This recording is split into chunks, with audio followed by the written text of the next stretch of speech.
Bonsoir mesdames et messieurs, merci de nous avoir choisis pour vous informer. Vous êtes sur Chérif la télévision, bienvenue, bonsoir. Voici les éléments de ce journal. Inauguration du tout nouveau siège du groupe LAFIA SA, du groupe LAFIA Afrique SA ce mardi 28 octobre 2025. C'était bien sûr en commune 6 du district de Bamako. Reportage Tenaya Traoré, Baba Keita. L'inauguration de ces sièges flambant neufs bâtis sur une superficie de 1700 mètres carrés coïncide avec le 65e anniversaire des relations diplomatiques entre la Chine et le Mali. Qu'est-ce que nous n'avons pas vu de 260 de nos jours? Des usines, des chantiers, des routes, des infrastructures d'écoles, des universités. N'en parlons pas. Et je disais à un ami il n'y a pas longtemps, sans la coopération chinoise, Bamako sera encore un gros village. Et je vous assure que, encore une fois, je dis merci à mes amis, et je le dis et je le répète, dans la conjoncture où nous sommes à l'heure actuelle, l'ami qui vous accompagne pour créer une institution économique et commerciale pouvant contribuer à absorber le chômage de votre pays, cet ami est un sincère ami. La création de cette entreprise ici en terre malienne apporte une nouvelle aux activités économiques et commerciales de notre pays. J'ai été impressionnée, touchée par la chaleur humaine de l'accueillir, la cordialité et l'amour que m'ont réservé la population malienne et le milieu des affaires du pays. Alors, j'ai décidé de m'installer dans ce beau pays. Depuis 26 ans, je me suis très vite fait des amis. Une amitié de longue date qui se perpétue devient fraternité solide. Aujourd'hui, avec mes frères et sœurs du Mali, je voudrais apporter ma modeste contribution au développement de l'économie du Mali.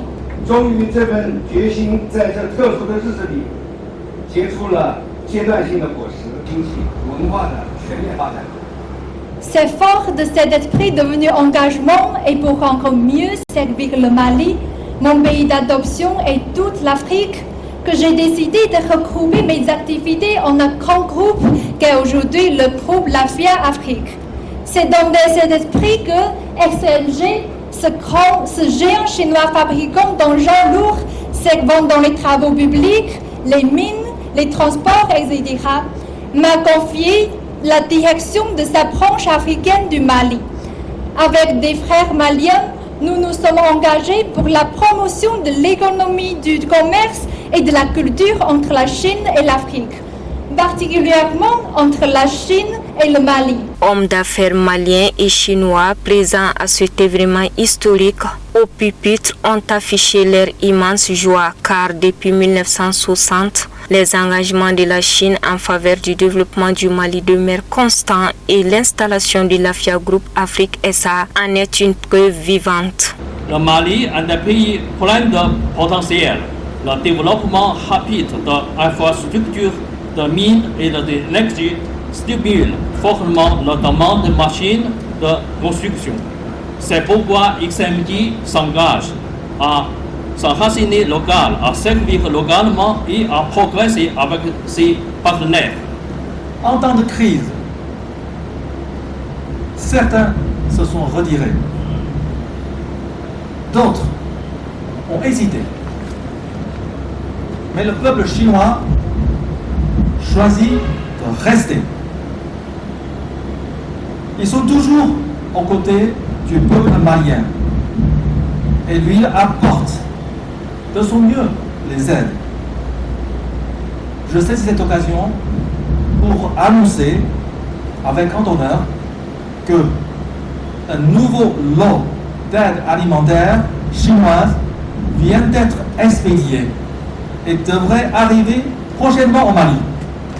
Le chef de cabinet du ministre de l'Industrie et du Commerce du Mali, avant de déclarer ouvert le siège de l'AFIA Group, a réitéré l'entière disponibilité de son département à accompagner le groupe LAFIA Afrique SA. En effet, entre 2002 et 2024, la Chine est apparue comme le premier investisseur au Mali, avec près de 42% des investissements étrangers dans les domaines de l'industrie, 15% dans le domaine agroalimentaire et 33% dans les infrastructures, la télécommunication et les services aux entreprises. Historique, il est aussi, car l'histoire récente nous enseigne que les relations sino-maliennes ont été nouées dès les premières heures de l'indépendance du Mali par les dirigeants visionnaires Mao Tse-tung et Modibo Keïta. La coupure du ruban symbolique et la visite des locaux ont mis fin à la cérémonie. L'actu hors de nos frontières au Cameroun, la victoire de Paul Biya, 92 ans, dont 42 ans au pouvoir, a été confirmée par le Conseil constitutionnel.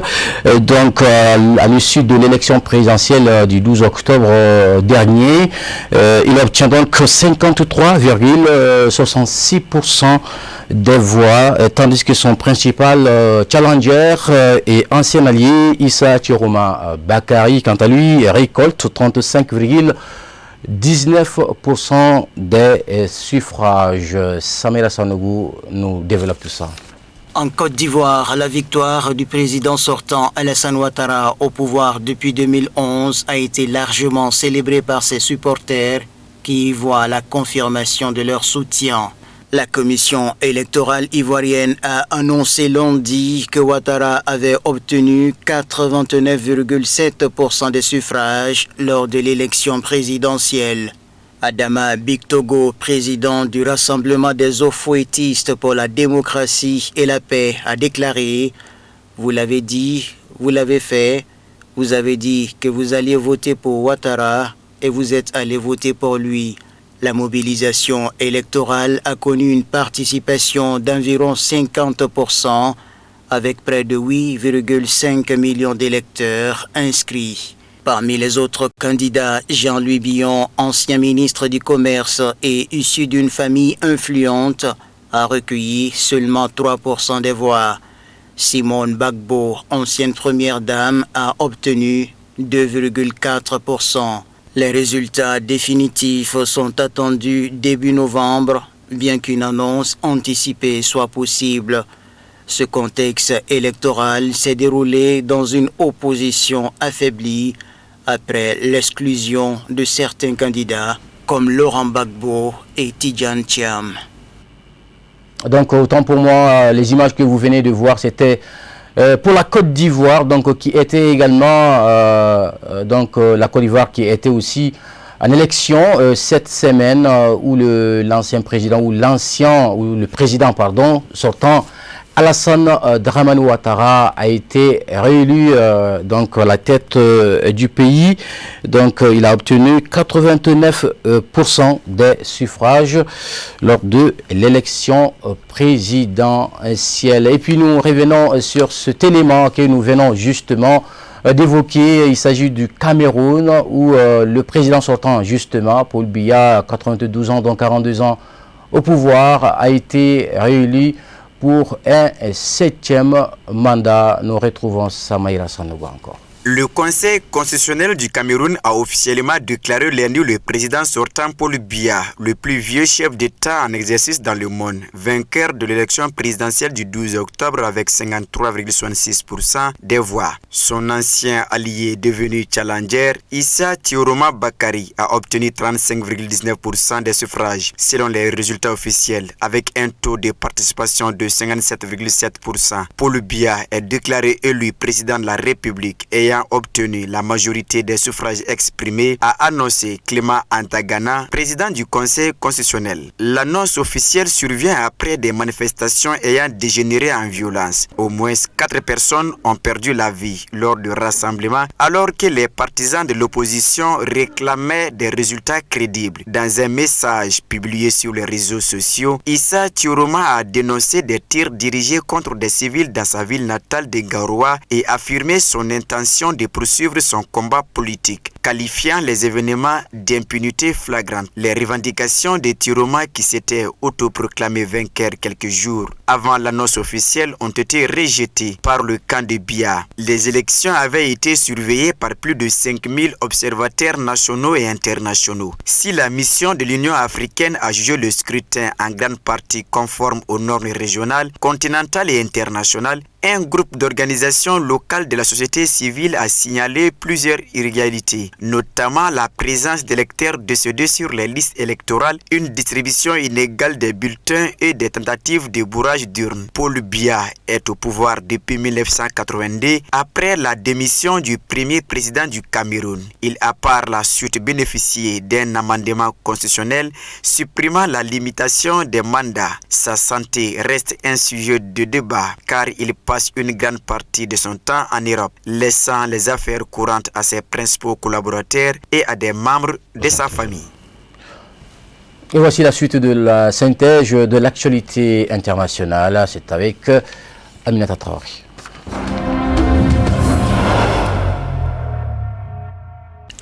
L'ancien premier ministre malien Moussa Mara a été condamné à 2 ans de prison, dont 1 avec sursis après avoir apporté son soutien à des prisonniers politiques.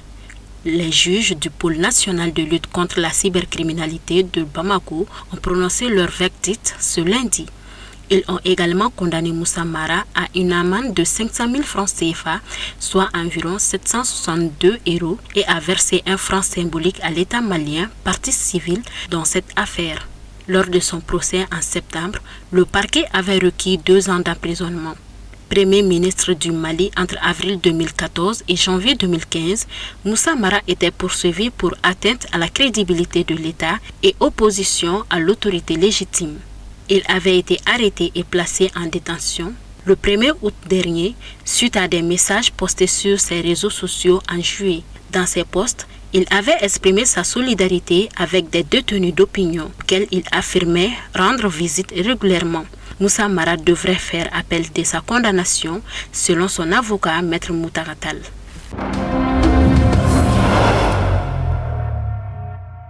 Un petit avion s'est écrasé mardi matin dans la région côtière de Kaolé au Kenya, alors qu'il se rendait à la réserve nationale du Masai Mara. On craint que 12 personnes aient perdu la vie, ont déclaré les autorités. L'accident s'est produit dans une zone vallonnée et boisée à environ 40 km de la piste d'atterrissage de Djami, ont indiqué les autorités. Le commissaire du comté de Kaolé, Stéphane Ouride, a déclaré à l'Associated Press que les passagers étaient tous des terroristes étrangers et que leur nationalité serait confirmée ultérieurement. L'autorité de l'aviation civile du Kenya a déclaré que 12 personnes se trouvaient à bord de l'avion de type Cessna Caravan et que les autorités enquêtaient sur les causes de l'accident. Le nombre exact de passagers et de membres de l'équipage n'était pas immédiatement connu. L'avion s'est écrasé quelques minutes après son décollage et a pris feu, laissant une épave calcinée sur les lieux, ont déclaré les autorités.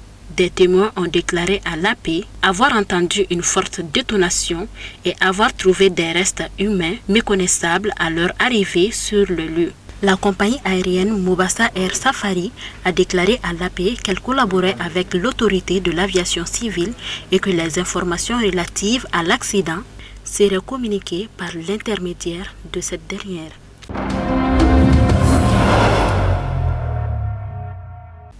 Le chef militaire soudanais, le général Abdel Fattah Burhan, a déclaré que les chefs militaires à El Fasher avaient décidé de partir en raison de la destruction systémique et du meurtre systémique des civils par le groupe paramilitaire RSF. Dans un discours télévisé lundi soir, il a déclaré que les chefs militaires avaient convenu qu'ils devaient quitter El Fasher pour épargner la destruction des citoyens et du reste de la ville.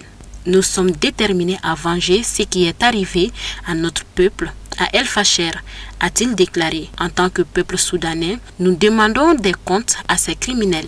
Les forces paramilitaires soudanaises se sont emparées d'une base militaire clé dans le dernier bastion de l'armée dans la région du Darfour occidental, ont déclaré lundi des militaires et des groupes d'aide, ce qui constitue un coup dur dans la guerre qui sévit dans le pays depuis 2023. Des groupes médicaux ont fait état de dizaines de civils tués.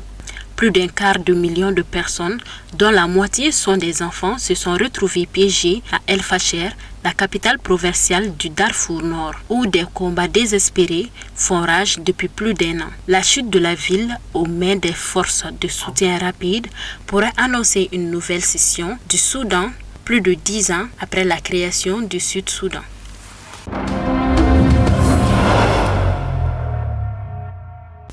Depuis l'entrée en vigueur du cessez-le-feu à Gaza, l'Organisation mondiale de la santé OMS a réalisé sa toute première évacuation médicale. Ce lundi, 41 patients en état critique, accompagnés de 145 personnes, ont quitté l'enclave.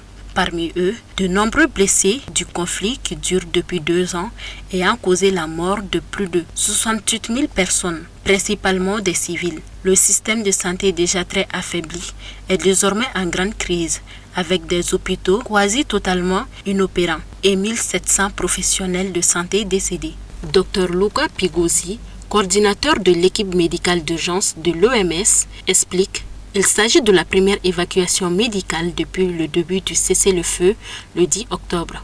Dans le cadre du plan opérationnel de l'OMS pour Gaza, nous nous sommes engagés à renforcer notre capacité d'assistance et de soutien, notamment en opération étroitement avec le Croissant Rouge palestinien pour organiser ces évacuations. Actuellement, environ 15 000 patients attendent encore une autorisation pour recevoir des soins en dehors de Gaza. L'OMS continue d'appeler la communauté internationale à faire preuve de solidarité et à ouvrir toutes les voies possibles pour accélérer ces évacuations.